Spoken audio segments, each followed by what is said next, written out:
नमस्कार, मी कश्मीरा. तुम्हाला माहिती आहे की आपण आतापर्यंत धार्मिक प्रकाशन संस्थेच्या सचित्र अधिक मास महात्म्य, पूजा विधी फलश्रुती व कथा रसासहित या पोथीमधल्या सगळ्या गोष्टी स्वरूपात अध्यायांची माहिती घेतोय. आतापर्यंत आपण 9 अध्याय ऐकलेले आहेत. आज आपण 10वा अध्याय ऐकणार आहोत.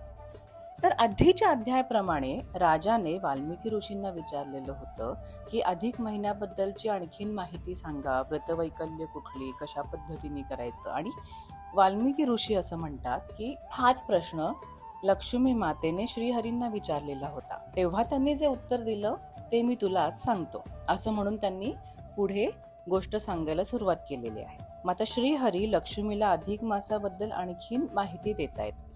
तेव्हा ते म्हणतात की या महिन्यामध्ये रवीचं संक्रमण मोजत नाहीत. म्हणजे काय, आता तुम्हाला मी संक्रांतीच्या वेळी सांगितलेलं होतं बघा, दर महिन्याच्या 15, 16, 17च्या आसपास सूर्य एका राशीतून दुसऱ्या राशीमध्ये जातो. मग तो एका राशीतून दुसऱ्या राशीत जातो म्हणजे एक महिना पूर्ण होतो, म्हणजे तो एका राशीमध्ये एक महिना राहतो. आपण मकर संक्रांत मोठ्या प्रमाणात साजरी करतो, पण प्रत्येक राशीची संक्रांत ही दर महिन्याला येतेच. म्हणजे काय होतं, तर रवीचं तिथे भ्रमण होतं, प्रवास होतो एका राशीतून दुसऱ्या राशीत. तसं अधिक महिन्यामध्ये रवीचे संक्रमण मोजले जात नाही, कारण दर महिन्याचा राजा आपण जर रवी पकडला, म्हणजे सूर्यनारायण जर पकडले, तर ते एका राशीतून दुसऱ्या राशीत जातात, तेव्हा त्यांचं ते राज्य आहे बाबा, ते फिरतायत असं. तर इथं आपण ते संक्रमण मोजतच नाही, त्यामुळे या महिन्याचे ते राजा नाहीत, असं आपण स्वामी नाहीत असं आपण म्हणूया. मग इथला राजा कोण आहे, तर ते म्हणतात, हरी म्हणतात की मी स्वतः पुरुषोत्तम हाच या महिन्याचा राजा आहे. म्हणजे त्याचंच अधिराज्य, त्याचाच सगळीकडे काय म्हणायचं त्याला, कंट्रोल या महिन्यामध्ये, जो अधिक मास आहे त्याच्यामध्ये असतो. मग काय काय करायचं या महिन्यात, तर या महिन्यात ब्राह्मणाला यथाशक्ती फळं अर्पण करायची, चांगली कामं करायची. शुद्ध प्रतिपदेपासून अमावस्येपर्यंत, म्हणजे तो 30 दिवसांचा जो काळ आहे, त्यामध्ये मग उपवासाचे पदार्थ खावेत किंवा एक वेळ भोजन करावं, एकभुक्त असावं. असं म्हणजे आपण या आधीच्या एका व्हिडिओमध्ये अधिक मासाबद्दलची सगळी माहिती आणि व्रत कशी करावी, काय करावी, हा एक पूर्ण व्हिडिओ बघितलेला असेलच तुम्ही. त्यामध्ये आपण काय काय करू शकतो व्रतामध्ये आणि काय काय पूजन करायचं आहे, ही सगळी माहिती सांगितलेली आहे. तर तीच सगळी माहिती इथे 10व्या अध्यायामध्ये सांगितलेली आहे, जी श्रीहरींनी स्वतः लक्ष्मी मातेला सांगितलेलं आहे असं म्हणतात. त्या महिन्यामध्ये होम, हवन, पूजा, दान, तीर्थस्थानाला भेट, अशा सगळ्या गोष्टी करायच्या.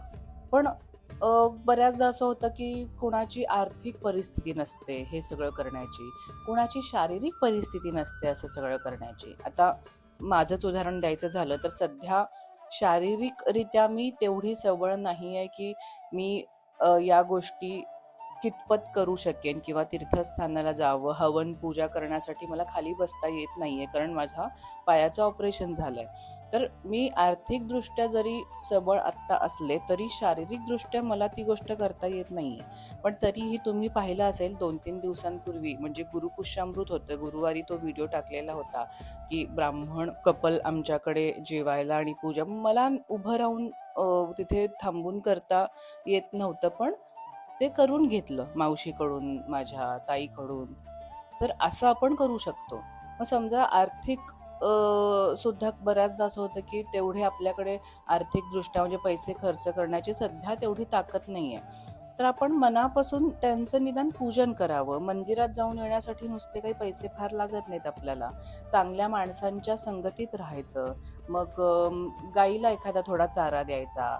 तर ही जे फार खर्चिक नाही आहेत अशा गोष्टी पण या काळात करणं खूप चांगलं आहे असं ते म्हणतात. मग अशांनी गाईचं पूजन करायचं, साधूंच्या संगतीत राहायचं, ब्राह्मणाचं पूजा करा, अशा गोष्टी केल्या तरीही त्या खूप चांगली फळं देणारी आहेत. तेव्हा श्रीहरीने लक्ष्मी मातेला हे पण सांगितलं की गायीमुळे किती प्रकारचे धर्मकार्य करणं शक्य होतं, या सगळ्याचं एक्सप्लेनेशन दिलं, म्हणजे या सगळ्याचं पूर्ण वर्णन केलं असं आपण म्हणूया. तर गाईचं सगळं महात्म्य सांगितलं. म्हणजे चांगल्या गायीची लक्षणं कोणती, गायीच्या शरीरामध्ये सगळ्या देवता कशा वास करतात, गायीचं दान करण्यासाठी म्हणजे आपण असं की हा चला मी गोदान केलं, पण असं नाही की कुठल्याही ब्राह्मणाला गोदान केलं म्हणजे तुम्हाला त्याचं फळ मिळेल. तो ब्राह्मण तो सत्पात्री आहे का हे सुद्धा सांगितलं. शिवाय गायीचं दान केल्यानंतर माणसाला केवढा उपकार आहे ती गोष्ट म्हणजे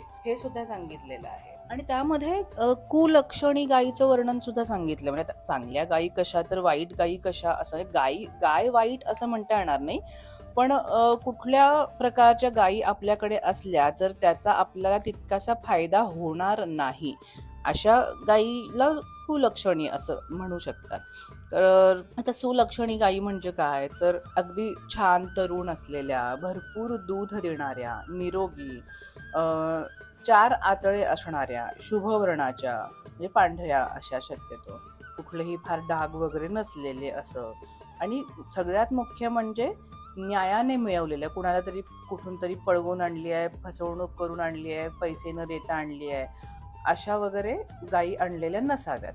त्या छान धष्टपुष्ट असाव्यात. त्या सोन्याची शिंगे सोन्याने मढवलेले शिंग. आता हे पूर्वीच्या काळीचं वर्णन आहे. सध्या गायींसाठी सोन्यांची वगैरे दागिने बनवणं एवढं सध्या आर्थिकदृष्ट्या तेवढं सोपं नाहीये, पण त्या वर्णनाप्रमाणे सोन्याने शिंगे मढवलेल्या, परत रुपयाने त्याची खूर मढवलेलं असतं, अंगावर वस्त्र अलंकार घातले, ह्या सगळ्या सुलक्षणी गायी झाल्या. आता ज्या खूप हडकुळ्या आहेत, वांजोट्या आहेत, एक लंगडी आहे, म्हातारी आहे किंवा आंधळी आहे, शिंग मोडलेली आहेत, एकच डोळा आहे, 3च आचळे आहेत वगैरे, किंवा ज्यांची वासरू जन्माला आल्यानंतर मेलेली आहे, तर हे जे गायीचे प्रकार आहेत ते यांना कुलक्षणी गायी असतात असं श्रीहरीने लक्ष्मीला सांगितलेलं होतं.